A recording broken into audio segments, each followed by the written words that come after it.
Teresa Heisner, Priest River.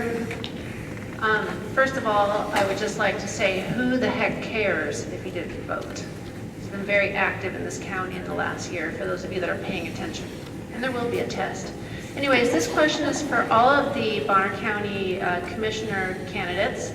And the question is, did all of you answer the Central Committee questionnaire? If you did not, why?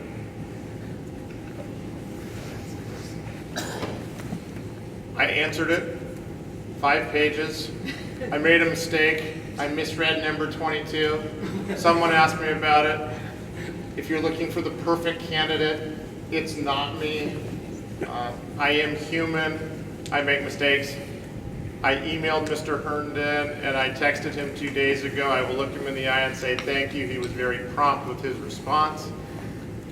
There's a lot in that. There's been multiple candidate questionnaires.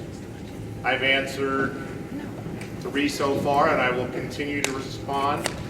I will go wherever I can to talk about how good Bonner County is, and I am willing to work for Bonner County so that anybody hopefully can have the lifestyle that my parents, my in-laws, I've enjoyed, and the life I want my kids to enjoy.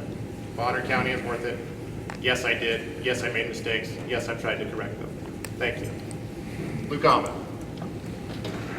Ron Korn, short answer, no. I'll explain that a little bit.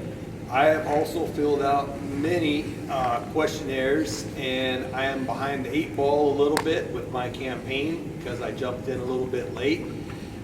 This one had 44 questions, and I've talked to Scott since then. I had no time to answer 44 questions, but I'm going to be working on that this weekend. Thank you.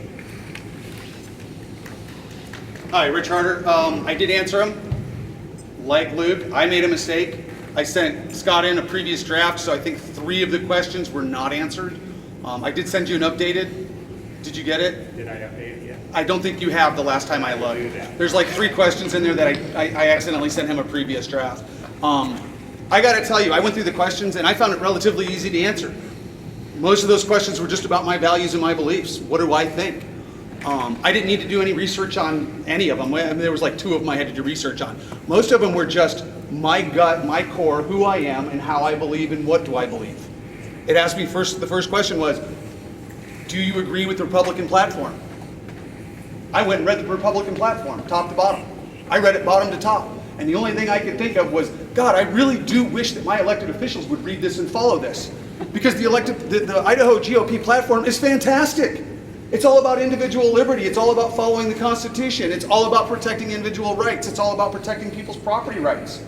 But I can't see hardly any of my elected officials following any of it. I love that platform, and I really hope that if any of you are elected, I hope you all read that platform. And I hope you go to that platform for any time you need advice on how you should vote or what way you should look at a situation or an issue. So, ma'am, to answer your question, there's a couple unanswered, but it sounds like Scott's going to update it. Thank you. Dave Bowman, District 3. I'm going to see if I can stretch this out to 2 minutes. Just kidding. Yeah, I answered all the questions on it. Jeff Conley, District 2. I did not respond. And the reason I didn't is that it became pretty clear to me that the Republican Central Committee was supporting Asia Williams.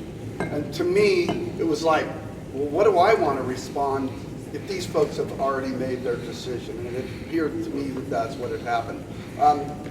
I have responded to other ones. I fully support the Republican platform in Idaho.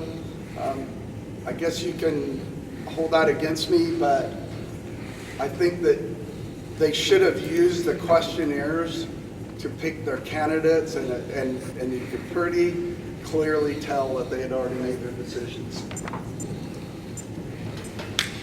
Randy Flaherty, District 2. I answered, I believe, 25 of the 44 questions. We had a little issue about getting the questionnaire to me via emails. For whatever reason, they weren't coming through. Scott reached out to me as well. Dan reached out to me as well. But I did end up, I did present the questions that I did answer. I put a lot of thought process into each question, and I did end up finishing it. However, I didn't know I could still send it to you to get put on there. So if that's still the case, I would be happy to do that. Thank you. I'm gonna lose my voice here.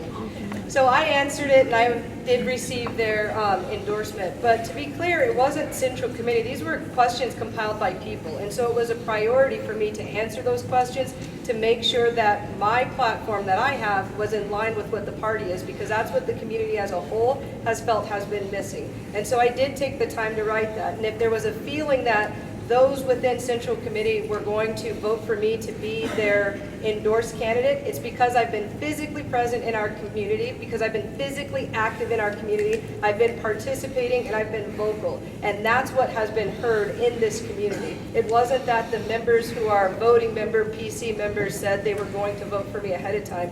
It's I've been at the People's Rights meetings, I've been at the MAFA meetings, I've been at the county commissioner meetings, and I've been speaking to the community about what we feel we need that we were not receiving from District 2.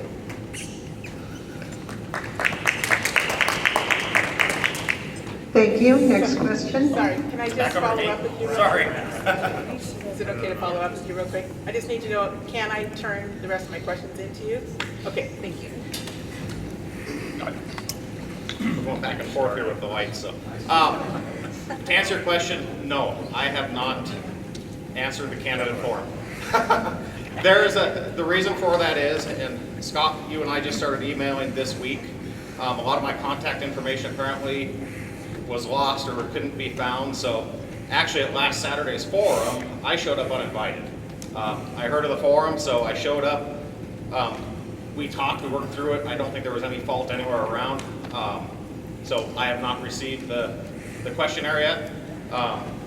If you can send it to me, we'll take a look at it. We'll try and get there. But I did, of course, register late for candidacy, mainly because I know this position is going to take, there's going to be a large burden, not just on any of us that are elected, but on our families as well. And I really have to decide, am I ready to get back into something that's going to take this much of a commitment?